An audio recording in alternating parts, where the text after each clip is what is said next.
Assalamualaikum warahmatullahi wabarakatuh. Kembali lagi bersama Miss Nindi.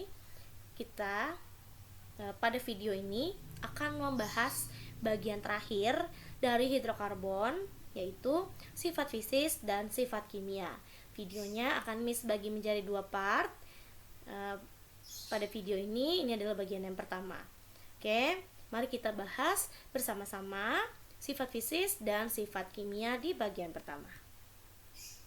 Jadi pada bagian pertama ini kita akan membahas tentang sifat fisis dan sifat kimia dari alkana. Jadi nanti di video kedua kita akan bahas tentang sifat fisik dan sifat kimia dari alkena dan alkuna. Nah, sifat-sifat di hidrokarbon ini dibagi menjadi dua ya, sesuai judulnya. Ada sifat fisis dan ada sifat kimia. Nah, di sifat fisis itu ada 3 yang akan kita bahas: wujud, titik didih, dan titik leleh. Untuk di sifat kimia itu akan kita bahas reaksi-reaksi yang ada pada alkana, alkena, dan alkuna. Oke, kita mulai dari sifat fisik dari alkana. Jadi yang pertama adalah alkana ini tidak dapat larut dalam air karena bersifat nonpolar. Jadi ingat ya, dulu di kelas 10 kita udah pelajari di ikatan kimia bahwa senyawa yang polar itu bisa larut dalam senyawa yang polar juga, atau yang nonpolar juga larut dalam senyawa yang nonpolar. Ada kemungkinan polar sesaat ya, masih ingat ya, tapi itu hanya untuk senyawa-senyawa tertentu ya. Tapi kalau alkana itu tidak larut sama sekali dalam air karena bersifat nonpolar. Yang kedua, pada suhu kamar, alkana itu punya beberapa wujud, bisa gas, bisa cair, dan bisa padat, tergantung jumlah atom C-nya. Ya, ini jumlah ya maksud Miss ya. Jadi kalau C1 sampai C4 itu wujudnya adalah gas, C5 sampai C17 itu wujudnya adalah cair, lebih dari sama dengan C18 itu wujudnya adalah padat. Oke, nah ini kita Miss punya sebuah tabel ya. Di sini sudah Miss tuliskan ada nama, struktur, massa molekul relatif, titik didih, dan titik lebur. Nah, sekarang kita lihat ya, ini ada yang lurus dan ada yang bercabang. Oke, kita lihat nih dari yang lurus dulu. Yang lurus ada butana, pentana, dan heksana dengan jumlah atom yang terus bertambah ya. Butana C-nya 4, pentana C-nya 5, heksana C-nya 6. Berarti massa molekul relatifnya juga akan berbeda. Untuk butana 58, ini massa molekul relatif tuh satuannya gram per mol ya. Untuk pentana adalah 72 dan untuk heksana adalah 86. Sekarang kita lihat titik didihnya. Untuk butana negatif 0,5 dalam derajat Celcius ya.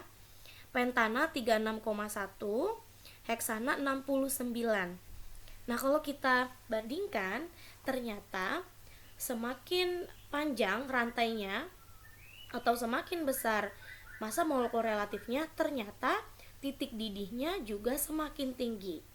Begitu pula untuk titik leburnya atau titik lelehnya. Kan di sini butana minus 138, pentana minus 130, dan heksana minus 95 ya. Jadi semakin panjang rantainya, semakin besar MR-nya, maka titik didih dan titik leburnya juga semakin tinggi. Oke, sekarang kita mau bandingkan antara butana dengan metilpropana. Jadi yang punya massa molekul relatif yang sama ya. Atau kita bisa bandingkan juga antara pentana 2-metilbutana dan 2,2 dimetilpropana. Atau kita juga bisa bandingkan antara heksana 2-metilpentana dan 2,2 dimetilpentana. Nah, di sini mungkin kalian agak asing ya melihat di sini ada isobutana, isopentana, isoheksana. Nah, jadi nama lain dari 2-metilpropana atau nama trivialnya adalah isobutana. Nah, untuk 2-metilbutana itu isopentana. untuk 2 metil pack. Ini hanya untuk pengetahuan kalian saja ya.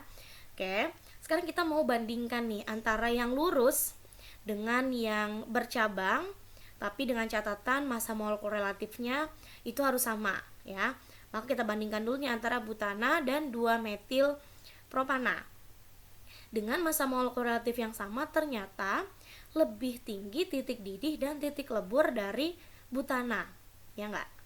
Oke, sekarang kita lihat nih pentana, 2 metil butana dan 2,2 dimetil propana. Kalau pentana yang lurus nih 36,1, titik leburnya negatif 130. Si 2 metil butana ini adalah punya satu cabang ya. Punya satu cabang, titik didihnya 28, titik leburnya negatif 160. Untuk 2,2 dimetil propana ya, karena tadi cabangnya kan ada satu, sekarang cabangnya ada dua nih. Ya, ada 2,2 dimetil. Titik didihnya jadi 9, titik leburnya adalah minus 200. Nah, ini kalau kita melihat dua fenomena ini, ternyata semakin banyak cabang pada rantai karbonnya, maka semakin rendah pula titik didih dan titik leburnya. Begitu, ya. Dan selanjutnya, ini kan kalau kita lihat pentana, 2 metil butana dan 2,2 dimetil propana ini merupakan isomernya ya, karena rumus molekulnya sama, yaitu C5H12, tapi strukturnya berbeda-beda. Nah, kalau misalnya kita lihat di sini, ternyata yang lurus itu juga punya titik didih yang lebih tinggi dibandingkan dengan yang bercabang.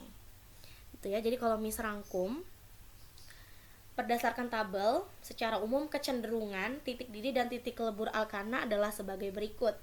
Yang pertama, semakin banyak atom karbon, maka semakin besar pula massa molekul relatifnya, maka semakin tinggi titik didih dan titik leburnya. Yang kedua, semakin banyak cabang pada atom karbon, maka semakin rendah titik didih dan titik leburnya. Nah, ini maksudnya, nah ini kan tadi yang cabangnya 1 dengan yang cabangnya 2, ternyata lebih rendah yang cabangnya 2 atau cabangnya lebih banyak. Gitu ya. Yang ketiga, untuk jumlah atom karbon yang sama atau isomer dengan rantai karbon tidak bercabang mempunyai titik didih dan titik lebur yang lebih tinggi daripada rantai karbon yang bercabang. Jadi yang lurus punya titik didih dan titik lebur yang lebih tinggi daripada yang bercabang. Oke, kita lanjut ke sifat-sifat kimia alkana. Di sifat-sifat kimia, kita akan mempelajari tentang reaksi-reaksi yang terjadi pada senyawa-senyawa alkana ya, karena di sini sifat kimia alkana. Yang pertama adalah reaksi pembakaran. Jadi kalau reaksi pembakaran sempurna itu akan menghasilkan karbon dioksida dan H2O. Misalnya contohnya di sini Miss punya metana CH4 ditambah O2. Nah, ini jadi kalau pembakaran tuh selalu bereaksi dengan oksigen ya, menjadi CO2 dan H2O ya. Ini kita setarakan, C-nya 1 hanya 4, berarti di sini 2, 2 tambah 2 berarti 4, berarti sini 2 ya. Lalu untuk ini yang sempurna ya, yang sempurna itu hasilnya adalah karbon dioksida dan H2O. Namun kalau tidak sempurna, C2H6 misalnya ditambah O2 menjadi CO plus H2O. Nah, di sini 2, berarti di sini 3 ya. O-nya ada 2, O-nya ada 3, berarti 5. Nah, di sini jangan ditulis 2,5, tapi cukup tulis saja 5/2. Ya, ini kalau yang tidak sempurna. Tuh ya. Perbedaannya ada di sini. Ini hasilnya karbon dioksida, yang ini karbon monoksida. Itu ya. Selanjutnya ada reaksi substitusi. Nah, dari namanya saja nih terlihat ya, substitusi berarti penggantian. Nah, reaksi substitusi ini adalah reaksi penggantian gugus atom hidrogen dengan atom lain. Nah, jadi atom lainnya itu bisa jadi halogen atau nanti atom-atom yang lain ya. Nah, di sini Miss akan contohkan atom lainnya ini berupa halogen ya. Jadi bisa Cl2, Br2 atau I2 gitu ya. Cl2 adalah gas klorin, Br2 adalah gas bromin, I2 adalah gas iodin. Nah, di sini Miss contohkan gas klorin ya. Misalnya ada metana akan bereaksi dengan gas klorin atau Cl2. Nah, hasilnya adalah apa? Nah, ini Miss jabarkan CH, di sini H, di sini H, di sini H juga. Ditambah Cl, Cl. Nah, ini Miss jabarkan seperti ini supaya kalian tahu letak substitusinya itu di mana gitu. Nah, Cl yang ini akan menggantikan satu atom H yang ini ya. Lalu atom H-nya ini akan menggantikan posisi Cl. Jadi saling bertukar. Nah, ini hasilnya adalah C H, ini H, ini H. Nah, ini adalah Cl. Lalu ini adalah HCl. Nah, jadi kalau ini Miss mau tuliskan di sini ya. Berarti CH3Cl ditambah HCl. Nah, jadi ini seperti ini ya. Untuk substitusi. Untuk namanya Cl itu adalah kloro, maka kita tulis ya kloro. Karena CH3 tadi metana, jadi namanya adalah klorometana. Miss bisa nggak kalau misalnya kita nggak harus gambar? Nah nih kita coba ya. Kalau kita nggak harus gambar, bisa-bisa saja ya. Yang penting kita tahu salah satu atom hidrogen akan digantikan dengan atom lain. Nah ini misalnya Miss punya CH3 atau C2H6 ya. C2H6 adalah etana, misalnya dengan Br2. Nah, maka nanti H yang di ujung ini ya, boleh yang di ujung sini atau yang di ujung sini boleh, akan digantikan dengan Br. Nah, hanya akan berikatan dengan Br juga, maka ditukar tadi ya. Berarti CH3, CH2, Br, HBr. Ya. CH3, CH2, Br adalah bromo etana. Ini adalah asam bromida.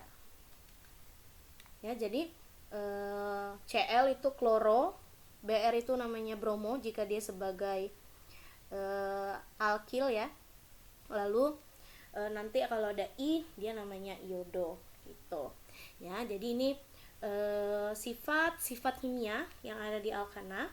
Di video berikutnya kita akan membahas sifat fisis dan sifat kimia dari alkena dan alkuna. Miss akhiri, assalamualaikum warahmatullahi wabarakatuh.